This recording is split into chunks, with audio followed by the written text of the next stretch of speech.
Greetings. I would like to go over how to find the solutions for a polynomial using the GCF, the greatest common factor. And we're going to start with a problem that looks like this. So I have 64 squared equals 8x. The first thing that I want to do is I want to go over some vocabulary. This says we're finding solutions for the polynomial. Alternate versions of this question where you would do the exact same thing mathematically would be find zeros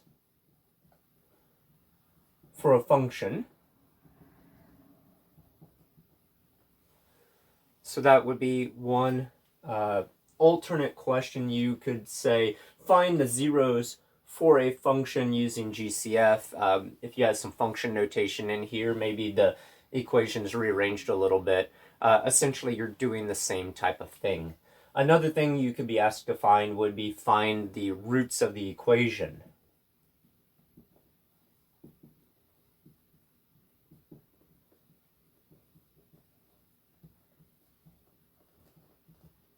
We have an equation here. We don't have function notation, so this fits a lot more easily into this. We don't have to really rearrange anything to fit the verbiage, the vocabulary to the equation that we start with.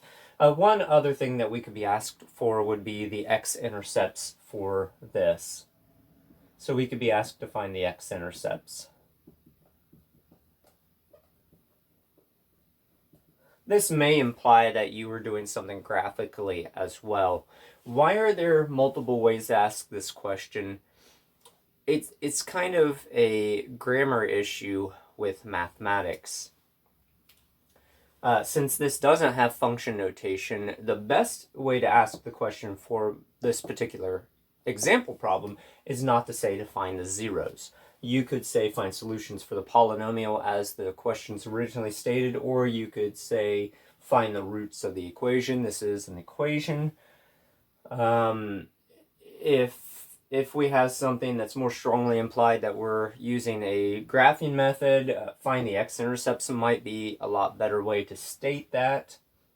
So it's kind of a context issue, and sometimes when you look at your language structure, you use different words or phrases depending on the structure and the setting. And that's kind of what we have going on here with mathematics. Different setups require basically a grammar structure that's different.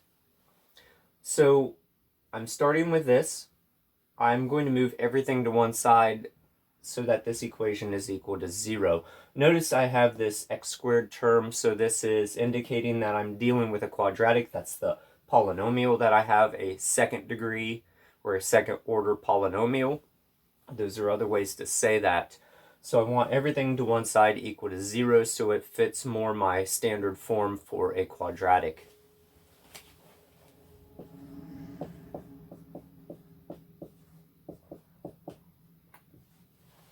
So I have just subtracted 8x from both sides to bring this all to one side. And I'm specifically instructed to use the greatest common factor. So I want to look at each of these separate terms and see what is in common between those. The first thing many of you will notice is that 8 and 64 are related to each other because 64 is the square of 8. So we know that 8 divides both of these. 8 divided by 8 is 1. 64 divided by 8 is 8.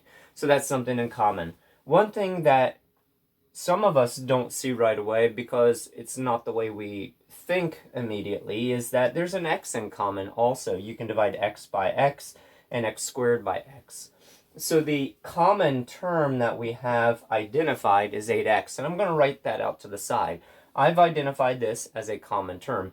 Is it the greatest common term?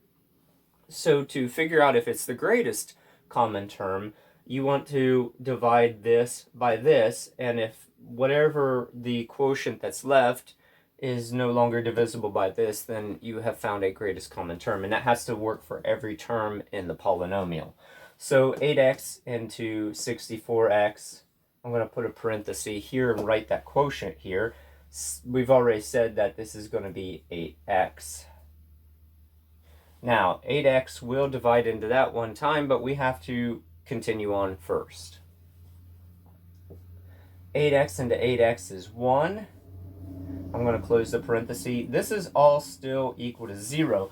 We've not changed the magnitude or the valuation of the left-hand side here. We've just changed its form. We've changed it from a difference to a product.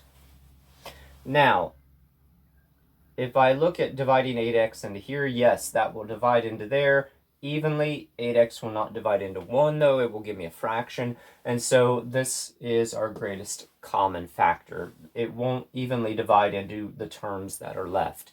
If it had evenly divided into the terms that are left, we have not found the greatest, and we need to change this value until we get it to the biggest term on the outside of the parentheses that will evenly divide the original and not leave a remainder that for each term that will be divisible by this.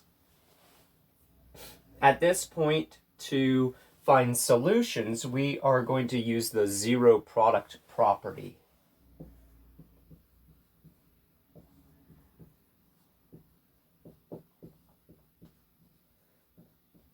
And I'm also going to make a little note that this, it's not always called it, but this is a theorem.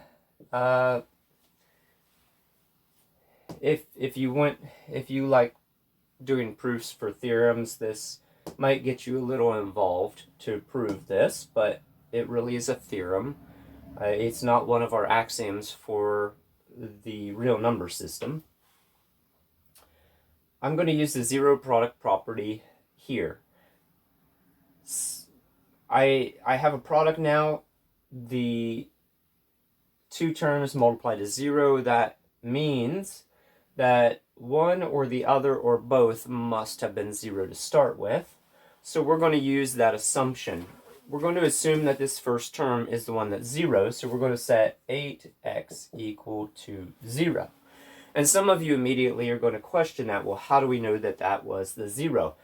We don't. So we're going to also do the other side. We're going to set this term, 8x minus 1, equal to 0 also. And so we've created two cases. Why do we have two cases? Well, looking back at the original, we can look at the original problem or this one that we've set equal to 0. If you know about the fundamental theorem of algebra, looking at the largest exponent on this variable, we see that it is a 2. This is indicating to us essentially how many solutions that we are looking for. Now, some of those solutions can be complex numbers, but those are how many solutions that we should attempt to find.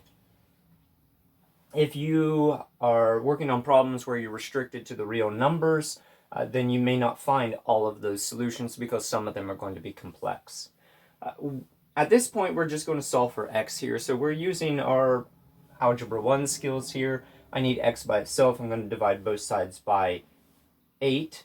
0 divided by 8 is still 0. So we have that x is 0 in this case. Over here, we're going to add 1 to both sides first. And then we're going to divide by 8. So we have x is equal to 1/8. So these are going to be the two solutions for this polynomial. And we use the greatest common factor as one of the steps in our problem solving. So we've met the requirements of the question. We can check this to see if this is accurate. If I place 0 in for x, is this going to be 0? So 8 times 0 is 0. 0 times whatever this is in parentheses is going to be 0. So that works. If I place 1/8 into here, I get 8 times 1/8 is 1. So I'm left with just looking at what happens in the parentheses. When I plug 1/8 into here, I also get 1. And I have 1 minus 1 is 0. So this left-hand side does reduce down to 0. We have found the answers that we were looking for. There are two solutions. We have x equals 0 and x equals 1/8. Now I want to put a couple more problems up here. You can take a look at these, pause the video if you need to, and then I will put the solutions up there. Cheerful calculating.